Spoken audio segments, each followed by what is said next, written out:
Let us study chemistry together with CBSE Chemistry tips and tricks.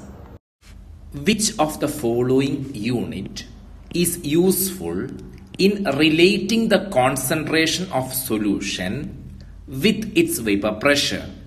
See, the options are mole fraction, parts per million, mass percentage and molality. Which is the unit that directly relate concentration of solution and vapor pressure? We know it, right? That is mole fraction.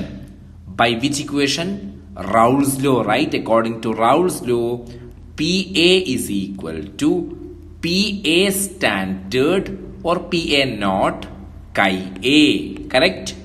In this equation, what PA represent? It represent the vapor pressure of the component A in solution. And what is PA standard? That is the vapor pressure of pure component A.